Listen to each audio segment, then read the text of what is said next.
Hello chers élèves, nous voyons maintenant la partie comparer des proportions. Alors, on avait déjà vu dans le chapitre sur les fractions ce qu'était une proportion, et là on veut les comparer. Alors vous allez mieux comprendre à travers un exemple. On a une classe de 6e. Dans cette classe, 8 élèves sur 24 mangent à la cantine. Dans la classe de 6e 2, notre classe de 6e, 9 élèves sur 28 mangent à la cantine.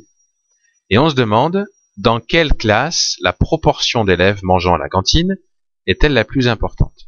C'est-à-dire que proportionnellement, dans quelle classe il y a plus d'élèves qui mangent proportionnellement au nombre total d'élèves, je veux dire, quelle est la classe où il y a quelque part la plus grosse proportion d'élèves mangeant à la cantine.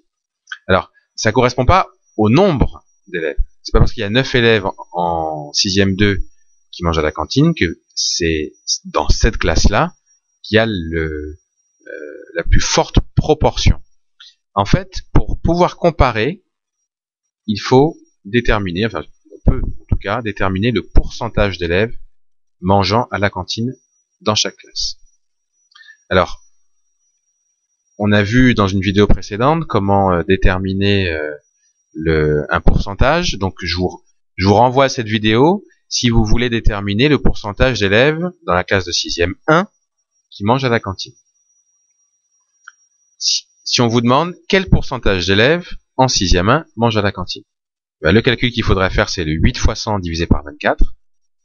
Et en faisant un tableau de proportionnalité, vous trouverez la même chose. Je vous laisse le faire à titre personnel et me poser des questions si vous n'êtes pas sûr de la manière de faire. Et donc finalement, on trouve que dans la classe de 6e 1, qu'il y a 33% des élèves qui mangent à la cantine. Maintenant, si on fait la même chose, même principe, en classe de 6e 2, 9 fois 100 divisé par 28, cette fois-ci, on trouve 32% des élèves qui mangent à la cantine. Donc, la proportion d'élèves, la classe où la proportion d'élèves mangeant à la cantine est la plus importante, c'est laquelle? C'est celle-là. C'est la classe de 6e 1, puisque 33% des élèves mangent à la cantine. Donc, pour résumer, lorsque l'on veut comparer des proportions, eh bien, on va les exprimer sous la forme d'un pourcentage. Et le pourcentage nous permettra de faire la comparaison de façon adaptée.